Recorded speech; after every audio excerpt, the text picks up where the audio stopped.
क्या आप जानते हैं, इथियोपिया में फटे एक ज्वालामुखी ने हजारों उड़ानें रोक दी, लेकिन असली कारण लावा नहीं बल्कि आसमान में फैली वो राख है जिसे आप दूर से देख भी नहीं सकते। आखिर ये राख इतनी खतरनाक क्यों है? आइए आसान भाषा में समझते हैं। अफ्रीकी देश इथियोपिया में अचानक हुई ज्वालामुखी विस्फोट की घटना ने पूरे पूर्वी अफ्रीका को चौंका दिया। इथियोपिया में कई सक्रिय ज्वालामुखी मौजूद है, लेकिन इस बार हुई गतिविधि इतनी तेज थी कि स्थानीय वैज्ञानिक भी पहले पल में समझ नहीं पाए कि धरती के अंदर क्या बदल गया है। ज्वालामुखी फटने से सबसे पहले आसमान में घना धुआं और राख का एक बड़ा गुबार उठा। आमतौर पर ज्वालामुखी विस्फोट के दौरान लावा नीचे की ओर फैलता है, पर असली खतरा उस राख में छुपा होता है जो हवा में फैलकर बहुत ऊंचाई तक पहुंच जाती है। इस बार भी ऐसा ही हुआ। राख का विशाल बादल हवा के तेज झोंकों के साथ ऊपर उठा और देखते ही देखते हजारों किलोमीटर दूर तक फैलने लगा। इस राख में छोटे छोटे कांच जैसे कण होते हैं जिन्हें वैज्ञानिक वोल्केनिक ऐश कहते हैं। ये कण इंसानों के लिए तो हानिकारक है ही, लेकिन हवाई जहाजों के लिए इससे भी ज्यादा खतरनाक होते हैं।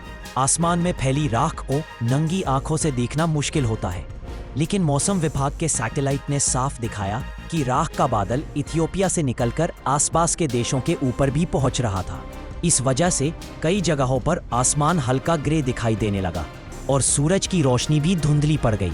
स्थानीय लोग डर में थे, पर सरकार और वैज्ञानिकों ने तुरंत चेतावनी जारी करके लोगों को सुरक्षित स्थानों की ओर भेजना शुरू किया।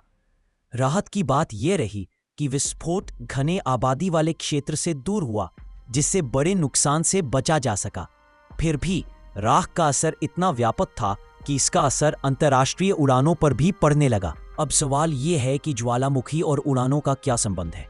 आखिर एक विस्फोट से हवाई जहाज उड़ान देर से क्यों भरते हैं? असल में विमान के इंजन अत्यंत गर्म तापमान पर काम करते हैं। जब हवा में फैली ज्वालामुखी या राख इंजन के अंदर जाती है तो ये कांच जैसे कण पिघलकर इंजन के अंदर चिपक जाते हैं। इससे इंजन बंद होने का खतरा कई गुना बढ़ जाता है।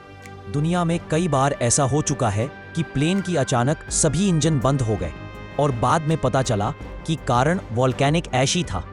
इथियोपिया के इस विस्फोट में राख का गुबार हवा के रुख से सीधे अंतर्राष्ट्रीय फ्लाइट कॉरिडोर तक पहुंच गया। अफ्रीका, मध्य पूर्व और यूरोप को जोड़ने वाला ये रूट दुनिया के सबसे व्यस्त हवाई मार्गों में से एक माना जाता है। इस रूट पर प्रतिदिन सैकड़ों विमान उड़ते हैं। जैसे ही मौसम विभाग और एयर ट्रैफिक कंट्रोल ने देखा कि राख 35,000 फीट की ऊंचाई तक पहुंच चुकी है, जो कि विमान की उड़ान वाली सामान्य ऊंचाई है, तुरंत चेतावनी जारी कर दी गई। एयरलाइंस को अपनी फ्लाइट्स का रास्ता बदलना पड़ा। कुछ को लंबा रूट लेना पड़ा, जिससे कई घंटे की देरी हुई। कुछ उड़ानों को ग्राउंड पर ही रोक दिया गया क्योंकि उनके पास सुरक्षित मार्ग उपलब्ध नहीं था।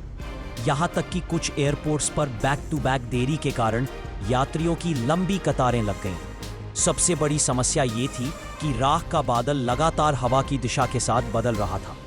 एयरलाइंस किसी भी जोखिम के बिना उड़ान नहीं भरना चाहती थीं, इसलिए देरी, रद्द उड़ानें और डायवर्जन तीनों एक साथ देखने को मिले।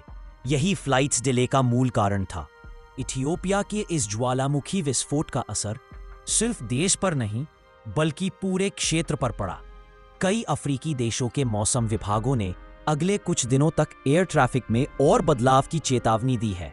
राख के कण हवा में कई दिनों तक तैर सकते हैं, खासकर तब जब हवा की गति तेज हो और बारिश ना हो। इस वजह से आने वाले दिनों में भी उड़ानों के शेड्यूल पर असर बना रह सकता है। अर्थशास्त्रियों के अनुसार उड़ानों के रुकने से व्यापार, पर्यटन और कार्गो सेवा पर बड़ा प्रभाव पड़ता है। कई कंपनियां जो समय संवेदनशील सामान भेजती हैं, जैसे दवाइयां, इलेक्ट्रॉनिक पार्ट्स या नाशवान खाद्य सामग्री, उन्हें सबसे ज्यादा मुश्किल का सामना करना पड़ा।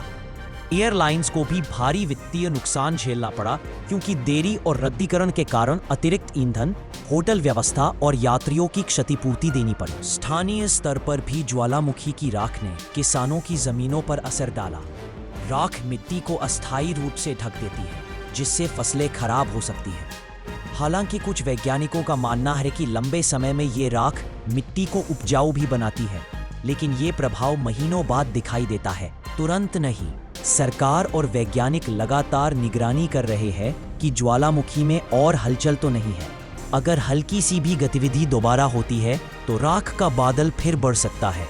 इसलिए विशेषज्ञों का कहना है कि उड़ानों की स्थिति पूरी तरह सामान्य होने में कुछ दिन और लग सकते हैं। हालांकि राहत की बात यह है कि प्रभावित क्षेत्र में किसी बड़े जान माल के नुकसान की खबर नहीं आई, लेकिन ये घटना हमें एक बार फिर याद दिलाती है कि प्रकृति कितनी शक्तिशाली है और आधुनिक तकनीक के बावजूद हमें उसके साथ संतुलन बनाकर ही आगे बढ़ना होगा।